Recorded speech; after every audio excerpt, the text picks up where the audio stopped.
Eu me chamo Gaspar. Se soubesse o que me aguardava, jamais teria entrado naquela casa. Quando vi o anúncio, mal podia acreditar no preço. Era um verdadeiro achado. Uma casa antiga, em um bairro tranquilo, quase de graça. Havia algo de errado, mas eu ignorei as primeiras pistas. Hoje, sei que não deveria ter feito isso. Curta essa história antes de dormir. Mas cuidado para não sonhar com o que Gaspar encontrou dentro de sua nova casa. Não se esqueça de deixar seu like, comentar o que achou e se inscrever para mais histórias de arrepiar. Me chamo Gaspar, moro no interior do estado de São Paulo. Vivia de aluguel e, como todos bem sabem, um sonho comum de várias famílias é a tão sonhada casa própria. Navegando pelas redes sociais, encontrei o que parecia ser a casa perfeita para minha família. Ela tinha 2 andares, 4 quartos, uma piscina com área para festas e um pátio enorme. O melhor era o preço, totalmente dentro de minhas possibilidades. Conversei com minha esposa e ela ficou tão empolgada quanto eu. Em seguida, já demos os encaminhamentos para a compra. A casa precisava de uma reforma e tão logo acabasse nos mudaríamos para lá. Tudo começou na 3ª semana de reforma. Era um dia comum, poeira por toda parte, barulho de marteladas, e eu tentando resolver uma infiltração na sala quando ouvi meu nome sendo chamado. O Gaspar. Vem ver isso. A voz vinha do quarto que, até então, eu planejava transformar em um escritório. Me apressei até lá e encontrei os 2 pedreiros olhando para uma parede aberta com expressões de puro desconforto. Quando me aproximei, senti o cheiro de mofo e poeira invadindo o ambiente. Dentro da parede havia um nicho, um espaço oculto. E no meio daquela cavidade, um monte de ossos pequenos, enredados em penas escuras e secas. Meu primeiro pensamento foi que algum animal pudesse ter morrido ali, talvez um gato ou algum tipo de ave que tivesse feito ninho na estrutura da casa. Agachei-me e examinei mais de perto. Aquelas penas estavam úmidas, embora não houvesse nenhuma infiltração visível. E os ossos, pequenos demais para serem de um gato. Talvez galinhas. Não fazia sentido, mas a ideia de que aquilo pertencesse a algum ritual estranho passou rapidamente pela minha cabeça. Sentia um frio inexplicável, como se o ar ao meu redor estivesse mais pesado do que em qualquer outro ponto da casa. O que a gente faz com isso? Um dos pedreiros perguntou, sua voz carregada de nervosismo. Olhei novamente para aquele espaço. Hesitei por um instante. Algo me dizia que deveria investigar mais. Mas a vontade de terminar logo a obra e mudar com minha família era maior. Respondi sem pensar muito. Tirem isso daí e descartem. Não queremos começar a vida nova com sujeira escondida nas paredes, não é? Eles assentiram, mas o desconforto no rosto deles permaneceu enquanto recolhiam os ossos e as penas. Por um breve momento, senti como se algo estivesse observando a cena, escondido nas sombras daquele quarto. Me sacudi, ignorando essa impressão absurda, e voltei ao trabalho. Foi a primeira de muitas vezes que ignorei os avisos daquela casa. Quando finalmente nos mudamos, a sensação de alívio e conquista era indescritível. Carolina e eu tínhamos trabalhado duro por anos, economizando cada centavo para conseguir a casa dos nossos sonhos. Gabriel, nosso filho de 8 anos, estava animado como nunca. Ele corria pelos corredores, rindo, escolhendo o quarto que seria só dele, enquanto Thor, nosso fiel pastor alemão, explorava o quintal, latindo para os passarinhos e farejando cada canto. As primeiras semanas foram tranquilas, ou pelo menos, pareciam. A casa tinha uma energia pesada, mas eu atribuía isso ao estresse da mudança.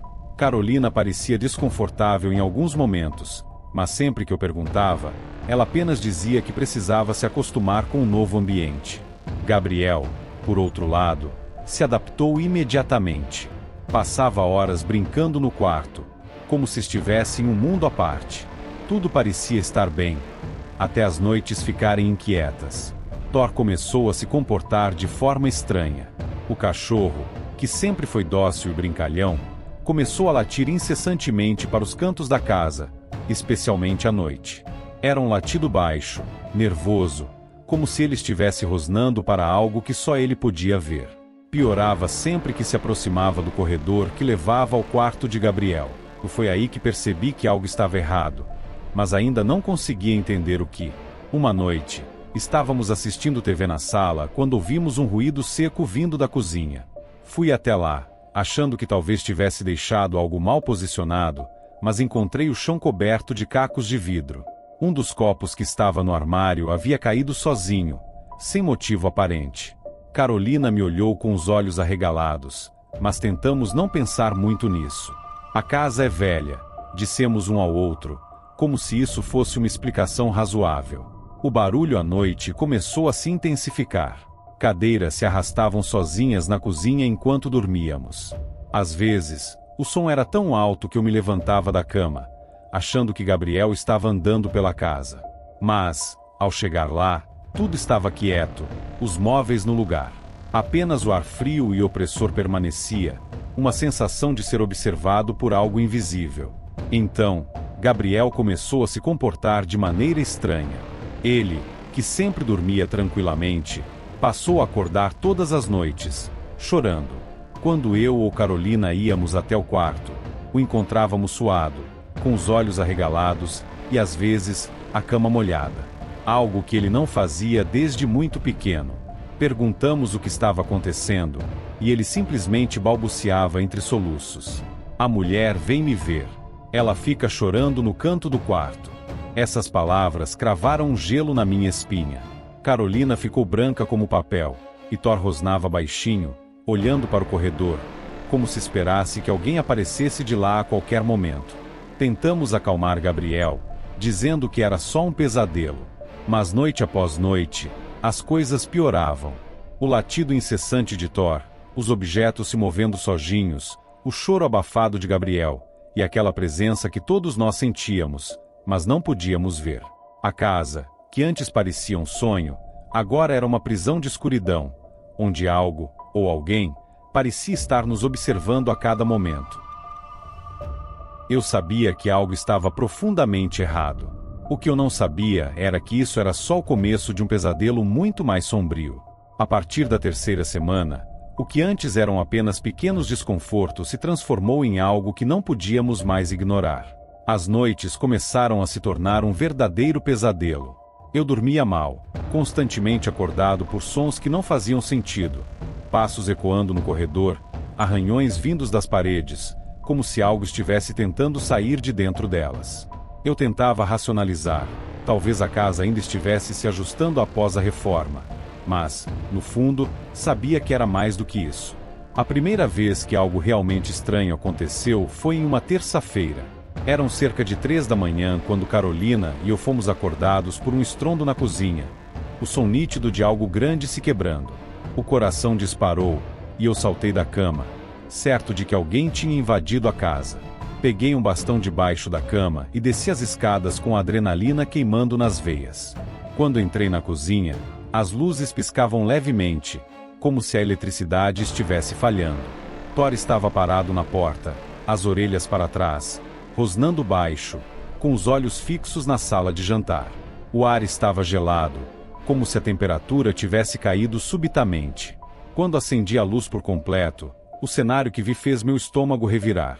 Todos os armários estavam abertos, e a louça que havíamos organizado cuidadosamente após a mudança estava espatifada no chão.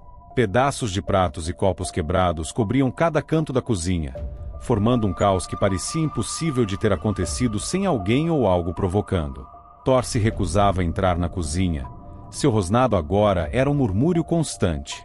Não havia sinais de arrombamento, nenhuma janela quebrada, nenhuma porta forçada. Eu estava sozinho ali, ou pelo menos, era o que eu queria acreditar. No dia seguinte, quando contei para Carolina o que havia acontecido, ela apenas me olhou em silêncio, os olhos refletindo o mesmo pavor que eu sentia. Não precisávamos mais fingir que estava tudo bem. Sabíamos que algo estava na casa conosco. Mas como explicar isso a Gabriel? Como lidar com aquilo sem nos desesperarmos? A casa estava viva, de alguma forma, e seu comportamento era cada vez mais agressivo. As cadeiras, que antes eram arrastadas pela cozinha de forma sutil, agora se moviam com força, batendo contra as paredes enquanto dormíamos. Passávamos a noite inteira acordados, esperando o próximo som, o próximo movimento. E o mais inquietante de tudo, ouvíamos choro. Fraco, como um murmúrio distante, mas claramente o som de um bebê chorando. Carolina começou a ficar pálida, com olheiras profundas, incapaz de descansar. Thor, por sua vez, se tornava cada vez mais inquieto, latindo para o corredor que levava ao quarto de Gabriel. E então, algo mudou com nosso filho. Gabriel, que sempre foi um menino alegre, começou a agir de forma estranha. Ele evitava falar sobre o que estava acontecendo à noite, mas dava para ver o medo estampado em seus olhos. Ele não queria mais dormir sozinho. Carolina sugeriu que talvez fosse apenas uma fase. Eu tentei acreditar nisso também, mas não era possível ignorar os fatos. Gabriel molhava a cama todas as noites. Algo o aterrorizava no escuro, algo que nós não podíamos ver. Certa vez, quando fui acordá-lo de madrugada depois de ouvi-lo chorando, ele me olhou com os olhos arregalados e disse em um sussurro: "Ela não gosta quando você fica aqui, pai. Ela chora mais quando você está no quarto." Meu sangue gelou. Eu tentei perguntar quem era ela, mas Gabriel se recusava a falar mais, puxando as cobertas para cima como se quisesse desaparecer debaixo delas. Depois disso, ele nunca mais dormiu bem. Numa noite em particular, o som que ouvimos não foi o de um simples prato se quebrando ou de cadeira se arrastando. Foi o som de portas batendo violentamente, uma após a outra, como se algo estivesse passando de quarto em quarto, nos cercando. O barulho era tão alto que acordei com o coração disparado, achando que um tornado tinha invadido a casa. Quando cheguei à sala de estar, todas as portas dos cômodos estavam abertas, batendo contra as paredes com uma força inumana.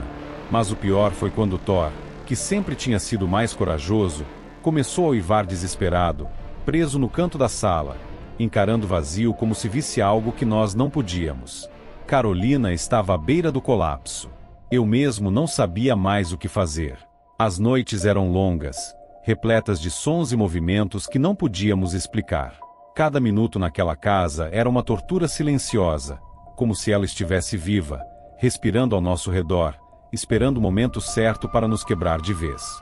Naquela noite, depois de mais uma sequência de portas batendo e o som constante de choro vindo do corredor, eu não consegui mais ignorar o que estava diante de mim. Algo terrível estava preso naquela casa, e parecia estar ficando mais forte a cada dia. Sentia como se houvesse uma sombra nos seguindo, algo que se movia pelos cômodos enquanto dormíamos e que gostava de se esconder quando estávamos acordados. Foi quando decidi que precisava de respostas. Eu já sabia que a casa tinha uma história, afinal, era uma construção antiga, mas até então, não havia dado muita atenção aos detalhes do seu passado. Naquela madrugada, sentado sozinho na sala com a luz fraca do abajur, decidi que não podia mais continuar ignorante. Peguei o laptop e comecei a procurar por informações. Havia algo errado, algo escondido nas paredes da casa, e eu estava determinado a descobrir o que. Depois de algumas horas vasculhando registros antigos, encontrei algo que me fez gelar até os ossos. Em 1995, um crime havia acontecido exatamente ali, na mesma casa onde agora eu estava sentado. A história era macabra. Uma mulher chamada Clara, de 28 anos, havia sido presa depois de ser acusada de assassinar seu próprio filho, um bebê recém-nascido. O relato policial descrevia que Clara sofria de depressão profunda pós-parto. Em um surto psicótico, ela havia sufocado o menino. O que tornava a situação ainda mais horrenda era que, depois de matar o bebê, Clara escondeu o corpo em uma das paredes da casa, tentando, de alguma forma, enterrar o seu pecado dentro do lugar que deveria ser o lar de sua família. A polícia descobriu o corpo semanas depois. Clara foi presa. Poucos dias depois, Clara morreu na prisão, e a casa foi colocada à venda logo em seguida. A família, destroçada pela tragédia, nunca mais voltou. Desde então, a casa passava de mão em mão, mas ninguém ficava por muito tempo. Sempre havia relatos de atividades estranhas, de uma energia opressiva, de sons inexplicáveis durante a noite. Mas a história acabou se perdendo com o tempo, encoberta por outros acontecimentos na cidade, esquecida pelas pessoas que não queriam lembrar. Eu fiquei ali, parado, encarando a tela. O horror da descoberta me atingiu como um golpe. As peças finalmente se encaixavam. O choro que Gabriel ouvia à noite, as portas que se abriam sozinhas, os ossos que encontramos na parede durante a reforma, tudo estava conectado àquela mãe desesperada e ao seu filho. O que eu havia pensado serem ossos de animais, na verdade, pertenciam a algo muito mais sombrio. Eu soube, naquele momento, que o espírito dela, ou de ambos, estava preso ali, clamando por alguma forma de paz. Fechei o laptop e fui para o quarto. Carolina ainda estava acordada, os olhos cansados e inchados de tanto chorar. Quando contei a ela o que havia descoberto, seus lábios tremiam, e ela cobriu a boca com a mão, tentando conter as lágrimas. Nós estávamos presos em um ciclo de dor e morte que se repetia há décadas. O que vamos fazer? Ela perguntou. A primeira coisa que passou pela minha cabeça foi vender a casa. Largar tudo, sair dali o mais rápido possível e tentar reconstruir nossa vida em outro lugar. Mas a realidade logo me atingiu. Toda a nossa vida estava naquele imóvel.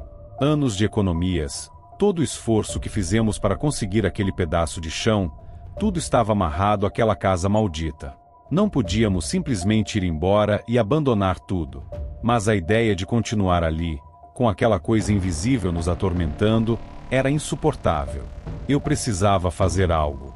Algo além de simplesmente fugir. Precisávamos encontrar uma maneira de libertar aquelas almas presas naquela casa, de dar descanso àquela mãe e ao filho. Eu sabia que o problema era maior do que nós podíamos resolver sozinhos. Não se tratava apenas de fantasmas ou memórias do passado. Era algo profundo, maligno, algo que estava enraizado nas paredes daquela casa. Não podíamos ignorar, não podíamos fingir que tudo se resolveria com o tempo. Precisávamos de ajuda. E então, lembrei de uma história que ouvi quando era mais jovem, sobre um padre que lidava com fenômenos sobrenaturais. Depois da descoberta horrenda sobre a tragédia que assombrava nossa casa, eu sabia que não podíamos mais continuar fingindo que tudo estava bem. Carolina e eu passávamos noites em claro, os sons inquietantes ecoando pelas paredes, o choro fantasmagórico de um bebê que nunca cessava. Eu me sentia impotente, sufocado pelo medo, mas sabia que algo precisava ser feito. Foi então que me lembrei de uma história que meu avô costumava contar, sobre um padre que havia lidado com casos sobrenaturais em cidades pequenas. Padre Álvaro era seu nome, um homem conhecido por ter enfrentado o inexplicável em várias ocasiões. Em um último ato de desespero, decidi procurar por ele. A ideia de trazer alguém de fora parecia a única opção. Era como se a casa estivesse nos encurralando, e a presença de algo maligno ficava cada vez mais evidente. Levei alguns dias até conseguir localizar o padre. Ele estava aposentado, vivendo em uma pequena paróquia nos arredores da cidade, afastado dos casos que o haviam tornado conhecido. Quando expliquei o que estava acontecendo, sua resposta foi direta e sem hesitação. Se o que você diz é verdade, não será fácil. Algo muito doloroso está preso aí. Mas estarei lá amanhã. Precisamos agir rápido antes que essa presença se fortaleça. No dia seguinte, Padre Álvaro chegou à nossa casa. Sua presença era reconfortante, mas o ar ao seu redor parecia mais pesado do que nunca, como se a casa sentisse que ele estava ali para desafiá-la. Quando ele entrou pela porta, foi como se o ambiente inteiro tivesse mudado. Era como se as paredes tivessem prendido a respiração. Ele se moveu pela casa em silêncio, com o rosto sério, como se sentisse cada centímetro do que estava oculto ali. O padre parou no corredor que levava ao quarto de Gabriel e franziu o senho, como se escutasse algo que nós não podíamos ouvir. Thor, normalmente inquieto e agitado, ficou ainda mais nervoso. Suas patas arranhavam o chão, seus pelos arrepiados. Ele rosnava para o vazio, se afastando cada vez mais do corredor. É aqui que ela está mais forte, não é? O padre perguntou, sem tirar os olhos do fim do corredor. Eu apenas assenti. Sabíamos que a presença se concentrava ali, onde Gabriel havia falado pela primeira vez sobre a mulher que chorava. Era também onde Thor se recusava a passar e onde o ar parecia mais gelado, mais denso. Padre Álvaro disse que precisaria passar algumas noites na casa para entender melhor o que estava acontecendo e preparar o ambiente para o ritual de purificação. Ele pediu que nós ficássemos perto, mas alertou que as coisas poderiam piorar antes de melhorar. Era como se a casa soubesse que ele estava ali para libertá-la, e que resistiria a todo custo. Na primeira noite, os fenômenos se intensificaram de maneira assustadora. O Padre Mal havia começado suas orações quando ouvimos um barulho ensurdecedor vindo do sótão. As portas começaram a bater com tanta força que pensei que as dobradiças fossem ceder. Gabriel acordou gritando, o som de seu choro ecoando pela casa, misturado com o choro distante daquele bebê que nunca conseguíamos ver. O próprio padre, que se mantinha firme até então, começou a suar. Ela está brava. Está resistindo, disse ele, com a voz baixa, mas decidida. A alma da mãe não quer partir. Ela está presa pela culpa. Thor estava incontrolável naquela noite, uivando como se estivesse em agonia. Ele arranhava as portas, tentando fugir, mas não conseguíamos deixá-lo sair. A energia que circulava pela casa era opressiva, sufocante, como se cada parede estivesse viva, pulsando com uma força invisível. As luzes piscavam, sombras se moviam pelas janelas, e o ar se tornava cada vez mais gélido. Na segunda noite, Padre Álvaro começou o que ele chamava de preparação espiritual. Ele espalhou símbolos religiosos pela casa, acendeu velas em cada cômodo e recitou orações em latim. Durante o ritual, Carolina e eu ficamos sentados na sala, abraçados, tentando ignorar os sons que vinham das paredes, arranhões, murmúrios, sussurros em uma língua que não entendíamos. Era como se a casa inteira estivesse viva, uma criatura faminta que não queria perder seu domínio. Na terceira noite, o padre finalmente estava pronto para o ritual de libertação. Ele nos avisou que aquela seria a noite mais difícil. A presença dentro da casa já sabia o que estava por vir e faria de tudo para resistir. Eu estava apavorado, mas não havia mais volta. Durante o ritual, tudo começou a desmoronar. As paredes tremeram, como se a casa estivesse se contorcendo de dor. O choro do bebê, que até então era um sussurro distante, se tornou um grito estridente, desesperado.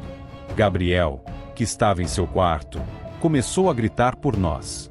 Corri até lá, e o encontrei encurralado no canto do quarto, os olhos arregalados de terror, apontando para o outro lado do cômodo. Ela está aqui, papai. Ela está aqui. Naquele momento, senti a presença. O ar ao meu redor ficou denso, gelado, como se algo invisível estivesse a poucos centímetros de distância.